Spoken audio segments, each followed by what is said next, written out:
जय श्री राम।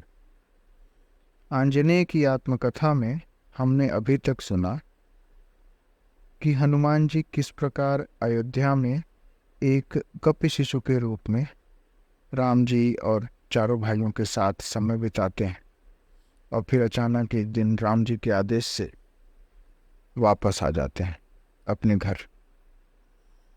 और अब आगे क्या होता है उसको देखते हैं, क्योंकि वो राम जी से एक बार मिल करके बिछड़े हैं। तो अब देखते हैं हनुमान जी क्या करते हैं। अगला शीर्षक किष्किंधा में। अयोध्या से आकर हनुमान तो जैसे जीवन का सब उत्साह ही खो बैठा है। माता ने एक दिन मेरे पिता से कहा, इसे कहीं व्यस्त नहीं बनाया तो यह किसी काम का नहीं रह जाएगा। माता मेरी स्थिति से बहुत चिंतित हो गई थी। उन्होंने मुझे प्रसन्न करने, क्रियाशील बनाने के सब उपाय कर लिए थे।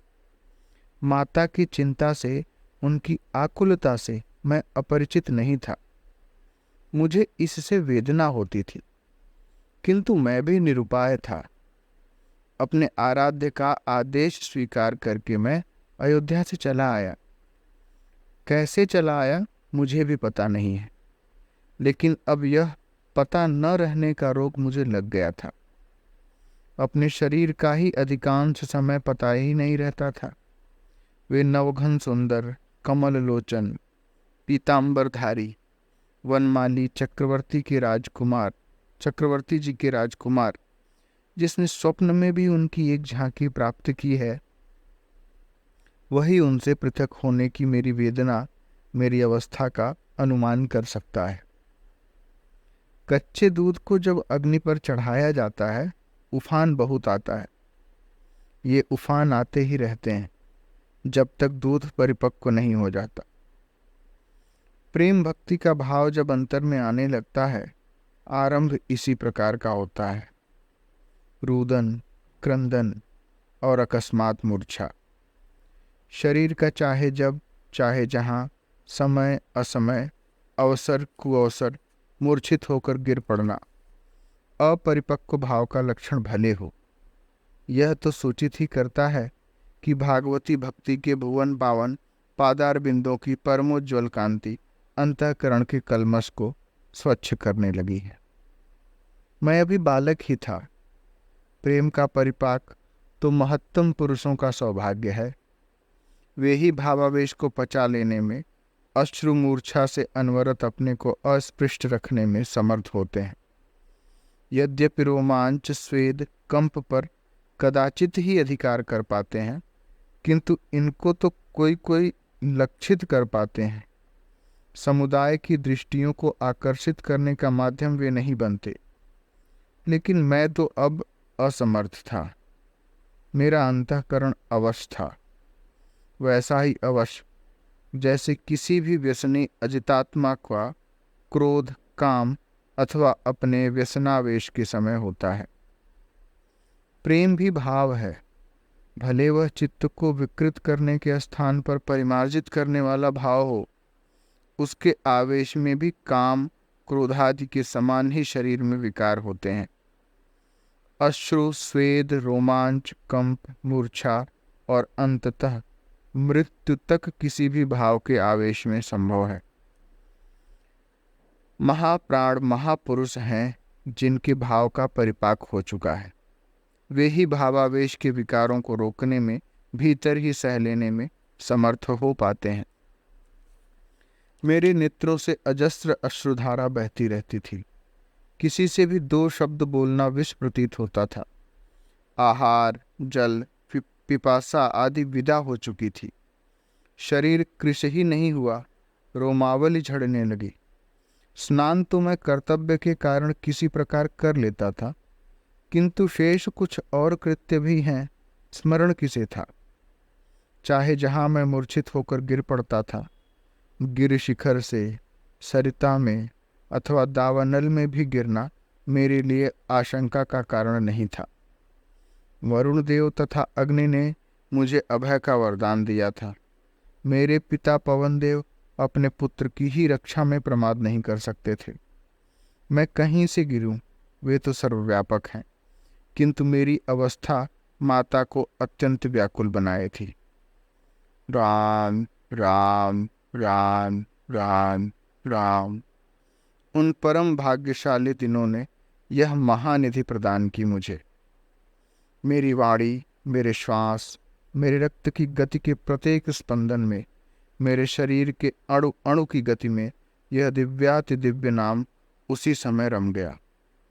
सदा के लिए यह स्वभाव में आ गया। मेरे अनंत करुणार्णव स्वामी ने उस अपने वियोग के बहाने यह परम दुर्लभ अपना नामात्मक स्वरूप मुझे प्रदान कर दिया। लेकिन यह उनका अनुग्रह समझ सकने योग्य तब मेरी स्थिति नहीं थी। मेरे संकोची नाथ का स्वभाव ही है इसी प्रकार अज्ञात रहकर असीम अनुकंपा करना। यह तो मैं उनका साहचर्य पुनः प्राप्त हुआ तब समझ सका। मैं एकांत में बैठा रहता था। कुछ करने, कुछ बोलने, कहीं जाने उठने का उत्साह नहीं था। अत्यंत असाधारण स्थिति थी यह वानर बालक के लिए, क्योंकि हमारा जाति स्वभाव चपल है। विवाह, यह उपाय भी पिता के मन में आया, किंतु माता ने सुनते ही मना कर दिया। मेरा हनुमान नैष्ठिक ब्रह्मचर्य का संकल्प कर चुका है, वैसे ही अत्यंत उद्विग्न है। उसके सम्मुख यह प्रस्ताव भी किया गया तो अवश्य ही कहीं ऐसे स्थान पर चला जाएगा कि हम पुत्र के मुख दर्शन से भी वंचित हो जाएंगे, लेकिन इसे विषयांतर मिलना चाहिए। पिता ने कहा, यह इस प्रकार तो क्षीण होता जा रहा है, मैं इसे किष्किंधा ले जा रहा हूं। वहां वानरेंद्र बाली के समीप रहेगा तो वानर प्रशासन की राजनीति के व्यवहारिक पक्ष का ज्ञान प्राप्त कर लेगा। इस व्यस्तता में इसकी उदासी दूर होगी। पिता ने प्रस्ताव किया तो मैंने आपत्ति नहीं की। वैसे भी मैंने कभी माता पिता के आदेश की अवज्ञा संभव है ऐसी कल्पना भी नहीं की थी। किष्किंधा मुझे जाना ही था। मैंने भगवान भास्कर को सुग्रीव की रक्षा का वचन दिया था। सृष्टिकर्ता के साक्षात अंश से अवतीर्ण ऋक्षराज अपनी काम रूपत्व सिद्धि के कारण जब स्वेच्छा से स्त्री वेश बनाए विचरण कर रहे थे, उनको देवराज इंद्र के अंश से बाली और भगवान भास्कर के अंश से सुग्रीव, इन दो पुत्रों की प्राप्ति हुई। यह मैंने पिता के मुख से सुना था। यह भी पिता से ही मैंने सुना था कि इस समय धरा के समस्त वानरों के सम्राट बाली हैं। किष्किंधा उन वानरेंद्र की राजधानी है। पिता जब मुझे लेकर किष्किंधा पहुंचे, वानरेंद्र बाली ने हमारा स्वागत किया। बाली नीतिज्ञ थे। धरा के वानर तथा ऋक्ष उपदेव जातियों के अधिपति को अपने वशवर्ती समस्त नायकों एवं उनकी प्रजा का समाचार रखना चाहिए। वैसे भी मेरे पिता केसरी से उनका स्नेह संबंध था, अतएव मेरे संबंध की प्रायः सभी विशिष्ट घटनाओं से वे पहले से अवगत थे। मैं संकोच के कारण ही आपसे कभी प्रार्थना नहीं कर सका, वानरेंद्र बाली ने मेरे पिता से विनयपूर्वक कहा।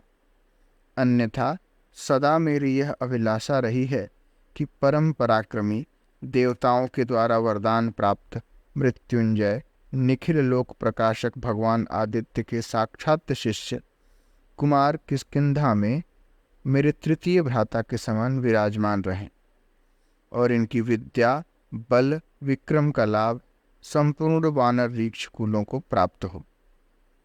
आपने इनको यहाँ लाकर मुझे उपकृत किया। मैं और मेरे सभी परिकर इनकी प्रसन्नता सुविधा का ध्यान रखेंगे। मेरा पुत्र अंगद इनका समवयस्क है। आशा है वह इनका सख्य प्राप्त कर लेगा। सचमुच अंगद से मेरी शीघ्र ही मित्रता हो गई। मेरे पिता मुझे वहां छोड़कर लौट गए। वानरेंद्र बाली मुझ पर स्नेह करते थे। उन्होंने मुझे अपनी राजसभा का सचिव बना लिया। वे प्रायः आवश्यक कार्यों में मेरी सम्मति लेने लगे। किष्किंधा आकर मेरा आंतरिक भाव परिपक्व होने लगा। अब सहसा अश्रु, स्वेद, रोमांच और मूर्छा का आना बंद हो गया। कदाचित कंप आ जाता था, किंतु अब मैं उस पर भी कुछ नियंत्रण कर लेता था। राम राम राम राम राम राम, यह तो मेरा जीवन था। वे श्री अयोध्या नरेश के नंदन मेरे अंतर में स्थिर विराजमान थे, किंतु अब मैं उसकी स्मरणजन्य विह्वलता को संभाल लेने में समर्थ हो गया था। अब ऐसा रहने लगा कि दूसरों की दृष्टि मेरी ओर कम आकृष्ट हो। मुझे कहना चाहिए कि मेरी बुद्धि को, बल को, विवेक को, विद्या को वहाँ प्रभूत सम्मान प्राप्त हुआ। इसने जहाँ एक ओर मुझे सब प्रकार की सुविधाएं प्रदान की, अत्यंत व्यस्त बना दिया। वानरेंद्र बाली मुझसे पूछे बिना कुछ करना ही नहीं चाहते थे, और उनके अनुज सुग्रीव चाहते थे कि मैं सदा उनके समीप ही रहूं। मैंने भगवान भास्कर को सुग्रीव की रक्षा करने का वचन दिया था, इसलिए सुग्रीव का सामीप्य मुझे प्रिय था। बाली की भी अपने अनुज पर प्रीति थी। वे सुग्रीव से स्नेह करते थे और सुग्रीव उनका सम्मान करते थे। इसीलिए मैं जब सुग्रीव के समीप उनका परिकर होकर रहने लगा, वानरेंद्र ने कोई आपत्ति नहीं की। उन्होंने मुझे प्रोत्साहित ही किया। वानर राजकुमार अंगद मेरे मित्र हो गए थे। सुग्रीव का मैं सम्मान करता था। उनका मुझ पर बहुत अधिक स्नेह, संपूर्ण विश्वास और मेरी सम्मतियों पर अडिग आस्था थी। इस प्रकार किष्किंधा मेरी निवास भूमि बन गई। जय श्री राम।